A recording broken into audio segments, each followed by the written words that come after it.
संदर्भ में, व्यवस्था परिवर्तन के संदर्भ में भी व्यवस्था होती है, उसका अपना एजेंडा होता है। फर्स्ट पॉइंट तो ये है एजेंडा। और फिर एजेंडा का जो वैचारिक जो पक्ष है, जो सुखदेव जी ने कहा, वो दिखता नहीं है। उस पर पहले तो ये पूरा जिस समय व्यवस्था का गठन हो रहा होता है, उस समय पूरी जो पॉपुलेशन होती है, उस वैचारिक पक्ष जो सेंट्रल आइडिया होता है, केंद्रीय जो विचार होता है, वो एक लाइन का ही होता है। जैसे राजाओं के राज में राजा क्यों राज करेगा हम पर, कि ईश्वर का प्रतिनिधि है। इस पर पूरी दुनिया सहमत थी, इस पर सहमति होती है, उस पर सेंट्रल पॉइंट पर सहमति होती है, और उसके अनुसार फिर राजनीति बनती है, उसका आर्थिक पक्ष बनता है, उसकी कल्चर बनती है, उसका डिफेंस और कूटनीति उसके मुताबिक बनती है। उससे मानव जाति चलती है, कुछ काम चलता है। जो सुखदेव जी ने बताया कि जो मूल जो आकांक्षा मानव की होती है ना, वो उससे पूर्ति होती है, कि इससे अच्छी पूर्ति होगी, इस पर वो सहमत हो जाते हैं, इसलिए वो कायम हो जाती है। थोड़े टाइम चलने के बाद क्या होता है कि साइंस और टेक्नोलॉजी का लेवल वो स्थिर नहीं रहता, वो बदलता है, मानव की प्रैक्टिस इंटरेक्शन वो बढ़ता है। तो वो जो जिस समय वो व्यवस्था कायम हुई थी, उसमें भौतिक और मानसिक परिवर्तन हो जाता, दोनों होते हैं। भौतिक परिवर्तन तो टेक्नोलॉजी, साइंस और वो पहले धीमी स्पीड से होता था प्री इंडस्ट्रियल युग में, और मानसिक परिवर्तन भी होता है। तो कई बार उसी व्यवस्था को जिस पर सर्वसम्मति होती है, उसका पालन करने में निजी स्वार्थ कोई कर लेता है, कोई राजा ही आस हो जाता है और कोई गड़बड़ करने लग जाता है, तो उसका विद्रोह हो जाता है। तो वो भी एक परिवर्तन होता है। तो उसकी जगह ये सेंट्रल जो पॉइंट आया कि पूंजी बढ़ाओ आप, पूंजी धन है और राजा को हम स्वीकार नहीं करते हैं। सेंट्रल पॉइंट क्या बना कि हम इलेक्टेड लाएंगे, पॉलिटिकल सिस्टम इलेक्टेड लाएंगे। इकोनॉमिक सिस्टम में भी हम कोई भेदभाव नहीं करेंगे कि बाजार डिसाइड करेगा, कि आधार तो बन गया पूंजी, जो चल रही व्यवस्था उसका आधार है, जिस पर ये व्यवस्था टिकी है वो कैपिटल है। कैपिटल की जो परिभाषा है NSCPM की समझ और चल रही जो समझ, इसमें डिफरेंस है, वो और बात करेंगे, थोड़ा एक लाइन में बता देंगे। आधार इसका कैपिटल है, और कैपिटल कहाँ लगेगी इसका निर्देशन बाजार करता है, कि प्रॉफिट कहाँ ज़्यादा है, मेरे पास पैसा है तो मैं कहाँ लगाऊं, शेयर मार्केट में लगाऊं, कोई दुकान खोल लूं, बिजनेस करूं, या जो भी है वो बाजार डिसाइड करता है। और इसका जो लीडरशिप है इस व्यवस्था की, वो भ्रष्ट और करप्ट पॉलिटिशियन है जो बड़े लेवल के हैं, वो इसकी लीडरशिप करते हैं।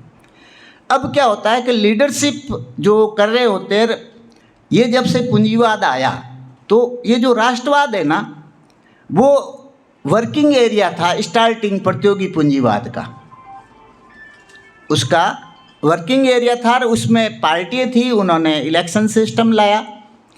जब प्रोडक्शन बढ़ गया था तो वो बाहर से ले गए, उपनिवेशीकरण किया, और उसका ग्लोबलाइजेशन की तरफ वो प्रक्रिया चली, उसमें डिटेल में अपन नहीं जाने चाहते।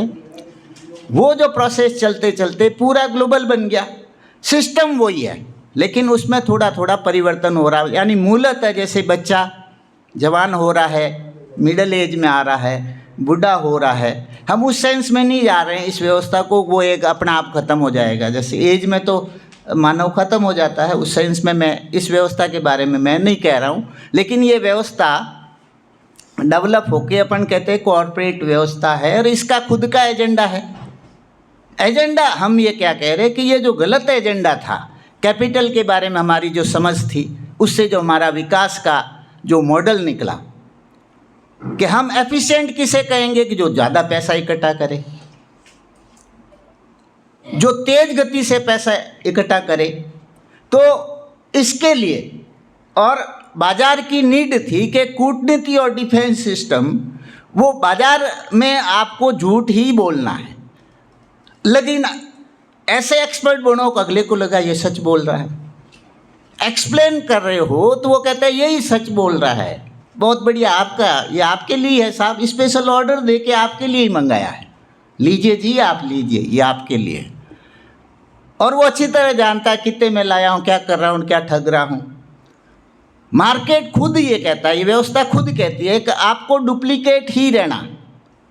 और डिफेंस का जो ये इसने कंसेप्ट दिया ताकत का, कि जान और माल की रक्षा करनी है, मैं माल लेके जाऊं और मुझे कोई लूट नहीं ले, मुझे ही मार नहीं दे, तो जान और माल की रक्षा सेंट्रल पॉइंट बनता है इसका व्यवस्था का, कि भाई ये सुरक्षा करेगा। लेकिन बोलने में ये कहता है कि पूरी पब्लिक की सुरक्षा कर रहा है, ये पूरे कर रहा है पूंजीवाद, पूंजीपति और पूंजीपतियों के लिए पुलिस बनी है, फौज बनी है, जो पहले छोटे रूप में थी और बाद में राष्ट्रीय लेवल का जो डिफेंस सिस्टम बना वो फौज बन गई।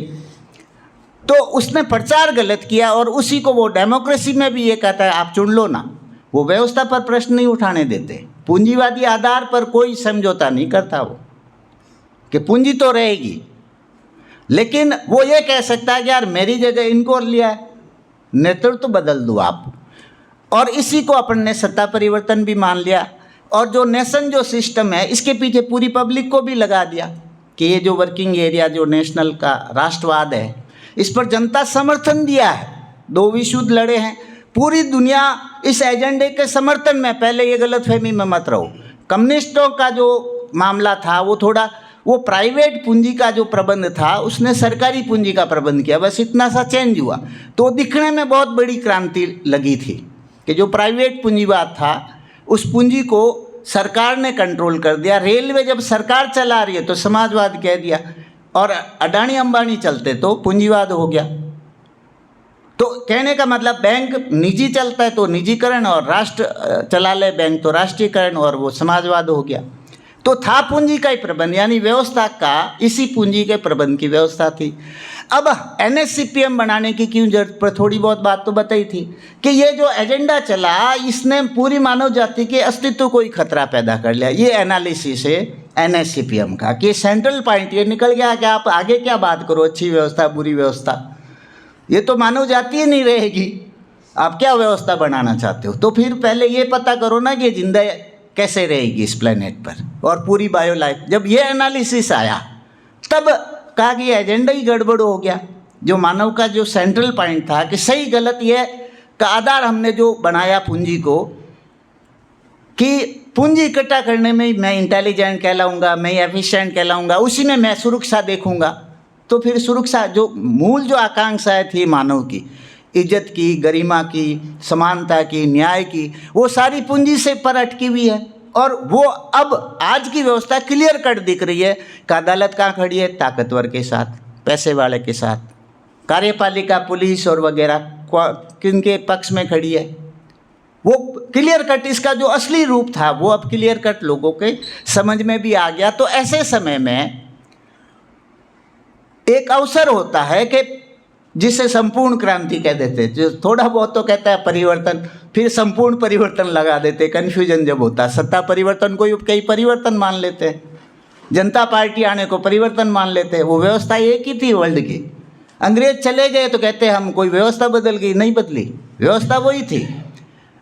जो रियासतें थी भारत में, उसने पूंजी की व्यवस्था को लीडर मान लिया था, रियासत वाली भी चला रहे थे। अंग्रेज जब आए भारत में, अंग्रेज भी राज कर रहे थे और सामंत भी कर रहे थे, लेकिन सामंती व्यवस्था ने अंग्रेजों को लीडर मान लिया, यानी पूंजी के एजेंडे को उन्होंने अपने से सुप्रीम मान लिया था।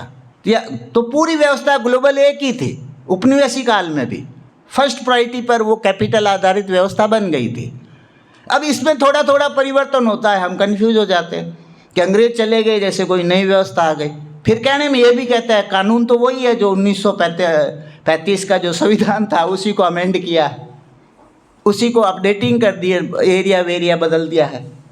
फिर ये भारतीय न्याय शास्त्र आ गया, IPC इंडियन पैनल कोड की जगह के न्याय शास्त्र है, ये वही है, उल्टा और ज़्यादा पूंजीपतियों के और पूंजी के फेवर में किए सारे कानून वगैरह, जो कल आपने भी बताए, रूपचंद जी ने भी, कि और ज़्यादा मानवता और कुदरत के खिलाफ बनाए हैं और पूंजी के फेवर में बनाए। पूंजी तेज गति से एक्वायर करे और जो शासक गुट है उनके फेवर का है।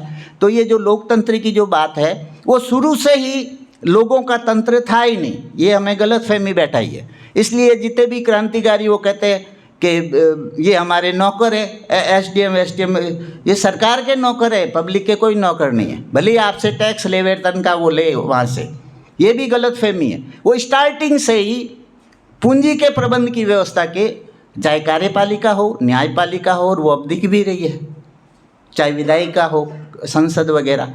तो कहने का मेरा मतलब है, अब रिपीटेशन मैं ये नहीं करना चाह रहा हूँ। अब जो सवाल जब अपन आता है ना परिवर्तन, तो परिवर्तन फिर एजेंडा का करो।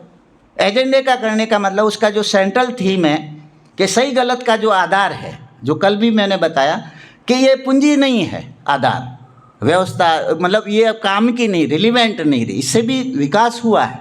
ये नहीं कि पूंजी के सारी बातें कोई गड़बड़ हो गई है, इसको बाजार को, और इस सब का रोल है, लेकिन इसको अपडेटिंग करने की ज़रूरत है को इसको कितना यूज करना है बाज़ार को, कि बाज़ार की जो ऑपरेशन जो टेक्निक है वो हम कहते हैं ये मुद्रा होती है जिसके ज़रिए वो ऑपरेट होता है, तो इसको अब लिमिट करना चाहते हैं। मुद्रा ख़त्म नहीं होगी, ये हेल्प करती है, एक्सचेंज में हेल्प करती, विनिमय में, अदला बदली वस्तुओं की, तो इसको कहते हैं यार इसकी लिमिट तो लगाओ ना।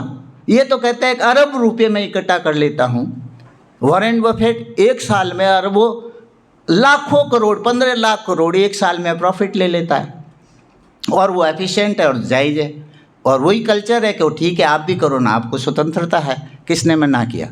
तो ये जो कहते हैं कि ये गड़बड़ करेगा, तो बाजार तंत्र को अपन ये कहते हैं कि इसको रेगुलेट करो 1:5 का, कि मिनिमम इनकम 1 रुपया किसी का, तो हाईएस्ट कोई भी हो, चीफ एग्जीक्यूटिव हो कंपनी का, वो 5 गुने से ज़्यादा नहीं ले, फिर धीरे धीरे कम करने की तरफ जाए, इसको आगे जाके कम हो। लेकिन अभी 1:5 से अपन मूवमेंट करें लोगों में, डिस्कशन और मूवमेंट के लिए, तो इसको बाजार को भी अपन अपडेटिंग कर सकते हैं, परिवर्तित हो जाएगा ये। और जो सेंट्रल व्यवस्था का जो आइडिया अपन चेंज करेंगे कि ये धन है ही नहीं जिसे आप धन समझ रहे हो, धन तो रियल में हवा पानी, जो अब डिटेल उसमें नहीं करना चाहते, जो प्रकृति के संसाधन हैं इनको सुरक्षित करो। फिर व्यवस्था में फिर पॉलिटिक्स का भी हम बहुत सारे अपने उदाहरण हैं। एक्चुअल में क्या होता है कि जो ये कहते हैं ना, इनका जो स्टार्टिंग पॉइंट होता है, असंतुष्ट हो जाता है तो वो व्यवस्था बदलता है, असंतुष्ट तो इंडिविजुअल होता है। ये जो वैज्ञानिक है, जो एनर्जी के एक्सपर्ट है, जो अपने कांटेक्ट में ही मीटिंगों में आते हैं, सागर धारा जी, वो एनर्जी का एनालिसिस करते करते उनके ये समझ में आया कि यह असमानता की व्यवस्था है, लेकिन वो NSCPM के कंसेप्ट से अभी नहीं वो सहमत है। वो प्रेरित हुए एनर्जी के कंसेप्ट से कि एनर्जी का असमानता है, और वो एनर्जी को समान रूप से वितरण की व्यवस्था भी देते हैं, और वो जो काम कर रहे हैं वो भी जनता के हक में जाता है। लेकिन हमारी ये समझ है कि वो व्यवस्था जो उस पर सेंट्रल जो उसका पॉइंट वो जो है ना NSCPM का, उस पर नहीं आए हैं, इसलिए वो फिर थोड़ा कंफ्यूज भी हो जाता है। कार्बन क्रेडिट और फिर वो ये किसान वाला जो ग्रीन क्रेडिट है, इसके फेवर का जो मोदी की और कॉरपोरेट जगत की स्कीम है, उसमें वो चल पड़ते हैं, वो है, उस पर अलग बात करेंगे। तो कहने का मतलब है कि जो सिस्टम के अंदर भी अच्छे लोग हैं, पानी के एक्सपर्ट है, एयर का एक्सपर्ट है, भूकंप का जो एक्सपर्ट है, जैव विविधता का, वो सब असंतुष्ट इंडिविजुअल नहीं है, वो कहते हैं कोई गड़बड़ है, इसको ठीक करने की ज़रूरत है। तो ये मूवमेंट के अगर कंसेप्ट अपन देंगे, एजेंडा पूरा दे, जो RK ने वो पढ़ के ही सुना है, उसके 15 पॉइंट है, पूरा जो मॉडल है उसके 25 पॉइंट है, तो वो वेबसाइट में भी है ये सारे पॉइंट, तो उसमें अपन देख सकते हैं। और ये जो मनीराम जी ने एक और सवाल किया, फ्रंट बनाने की ज़रूरत नहीं है, अपन और आगे बात करेंगे शायद काम की प्लानिंग में, फ्रंट सब टाइप के बनाने की ज़रूरत है। ये NSCPM का प्रोग्राम खुद कहता है कि आगे जो गतिविधियाँ लागू करने की गतिविधियाँ, उसमें देखो शायद खूब सारे फ्रंट की डायरेक्शन है उसमें, हाँ आगे की बात है। तो अकेले NSCPM नहीं, फ्रंट भी बनाने की ज़रूरत है। फ्रंट कैसा बनाए, किसको, हमारी कैपेसिटी क्या है, तो कौन सा फर्स्ट प्राइस पर 1 बनाए, 2 बनाए, खूब सारे बनाने पड़ेंगे, लेकिन व्यवहारिक तौर पर हम काम भी करें बना के, तो वो अपन सोचा जा सकता है, वो काम की प्लानिंग में अपन बात करेंगे।